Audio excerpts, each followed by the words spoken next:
ദൈവനാമത്തിന് മഹത്വം ഉണ്ടായിരിക്കട്ടെ. പിതാവായ ദൈവത്തിന്റെ ഹിതപ്രകാരം മനുഷ്യാവതാരം ധരിച്ച ക്രിസ്തുവിന്റെ ആത്മപരിത്യാഗം നന്ദി നിറഞ്ഞ ഹൃദയത്തോടെ അനുസ്മരിച്ചുകൊണ്ട് ആത്മപരിശുദ്ധി കൈവരിക്കേണ്ട വിശുദ്ധ ദിനങ്ങളിലൂടെയാണ് നാം കടന്നു പോകുന്നത്. ഇന്ന് നാം പെസഹായായി ആചരിക്കുമ്പോൾ ത്യാഗത്തിന്റെ, പങ്കുവയ്ക്കലിന്റെ, സാഹോദര്യത്തിന്റെ, എളിമയുടെ അന്തസത്ത ഉൾക്കൊണ്ട് ജീവിക്കുവാൻ ക്രിസ്തു നമ്മെ ഓർമ്മിപ്പിക്കുന്നു. ഈജിപ്തുകാരുടെ കടിഞ്ഞൂൽ പുത്രന്മാരെ സംഹരിക്കുന്നതിന് പ്രത്യക്ഷപ്പെട്ട സംഹാരദൂതൻ തങ്ങളുടെ ഭവനങ്ങളെ ഉപദ്രവിക്കാതെ കടന്നു പോകേണ്ടതിന് ഇസ്രയേൽക്കാർ കട്ടിളപ്പടികളിലും വാതിലുകളിലും കുഞ്ഞാടിന്റെ രക്തം കൊണ്ട് മുദ്രണം ചെയ്തു. ഈ അടയാളം കണ്ട് ഇസ്രയേൽ ഭവനങ്ങളെ തിരിച്ചറിഞ്ഞ് അവരെ ഉപദ്രവിക്കാതെ സംഹാരദൂതൻ കടന്നുപോയി. ഇതിൽ നിന്നുമാണ് പാസോവർ അഥവാ കടന്നുപോകൽ എന്നർത്ഥം വരുന്ന പെസഹ ഉണ്ടായത്. വാഗ്ദാന ഭൂമിയിൽ പ്രവേശിക്കുന്നതിന് മുമ്പ് അവർ ചെങ്കടലും മരുഭൂമിയും കടന്നു പോകേണ്ടിയിരുന്നു. ഈ കടന്നുപോകലിലെല്ലാം യഹോവയുടെ സാന്നിധ്യം അവരോടൊപ്പം ഉണ്ടായിരുന്നു.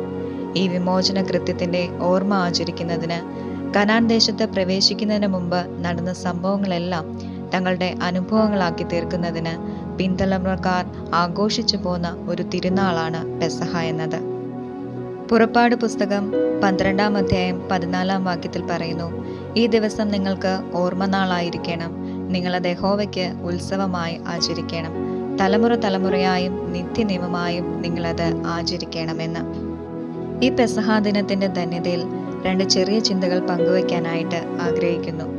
ഒന്നാമതായി, പെസഹ അതിന്റെ അർത്ഥം എന്ന പോലെ തന്നെ കടന്നുപോകലിന്റെ ആഘോഷമാണ്. മനുഷ്യവംശത്തോളം പഴക്കമുള്ളതാണ് വിമോചനത്തിന് വേണ്ടിയുള്ള അഭിനിവേശം. സർവസമ്പത്തിനേക്കാളും സുഖസൗകര്യങ്ങളെക്കാളും മനുഷ്യൻ കാക്ഷിക്കുന്നത് സ്വാതന്ത്ര്യമാണെന്നതിൽ സംശയമില്ല.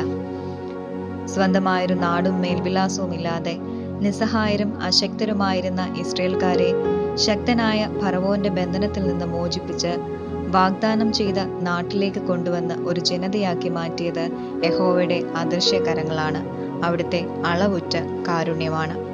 ഈ ലോകത്തിൽ വ്യത്യസ്തമായ തലങ്ങളിൽ പലവിധമായ ബന്ധനങ്ങളിൽ കഴിയുന്ന മനുഷ്യരുണ്ട്.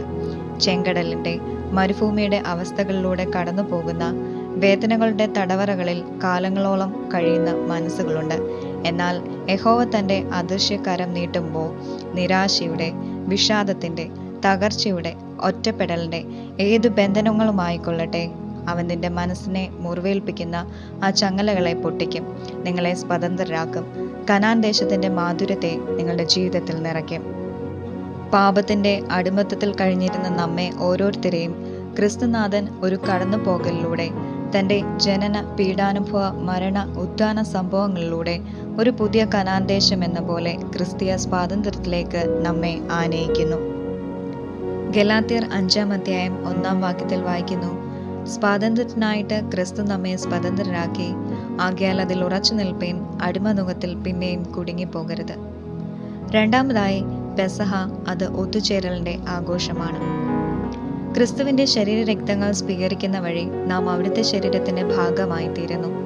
അതുകൊണ്ടാണ് വിശുദ്ധ പൗലോസ് ശ്ലീഹ പറയുന്നത്, നാം എല്ലാവരും ഒരു ശരീരത്തിലെ അവയവങ്ങളാണെന്ന്. ശരീരത്തിലെ ഏതെങ്കിലും ഒരവയവത്തിന്റെ വേദന ശരീരം മുഴുവന്റെയും വേദനയാണ്. ഒരവയവം വേദനിക്കുമ്പോൾ മറ്റവയവങ്ങൾക്ക് വേദന അനുഭവപ്പെടുന്നില്ല എങ്കിൽ അവിടെ ബന്ധവും സ്നേഹവും ഇല്ല, കൂട്ടായ്മയും പങ്കാളിത്തവുമില്ല. അപരന്റെ വേദന സ്വന്തം വേദനയായി തോന്നുന്നിടത്ത് സ്നേഹബന്ധങ്ങൾക്ക് ആഴമുണ്ടാകുന്നു. എല്ലാവരും ക്രിസ്തുയേശുവിൽ ഒന്നാകുന്നു.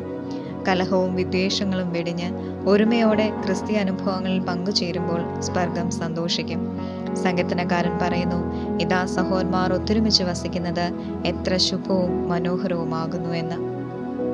അതുകൊണ്ട് വേദനകളുടെ തടവറകളിൽ നിന്ന് അവൻ തന്റെ കരം നീട്ടി നമ്മെ വിമോചിപ്പിക്കുമ്പോൾ അവന്റെ ആ സ്നേഹം അവനിലേക്ക് പകരുവാൻ നമുക്ക് സാധിക്കണം. ഏകവിശ്വാസത്തിൽ ഒരുമയോടെ അവനെ ആരാധിക്കുവാൻ, ക്രിസ്തുവിൽ ഒന്നായി ജീവിക്കുവാൻ നമുക്ക് സാധിക്കണം. അത്തരത്തിൽ ഈ പെസഹ ദിനം ഏറ്റവും ധന്യമായി തീരട്ടെ എന്ന് പ്രാർത്ഥിക്കുന്നു. Thank you.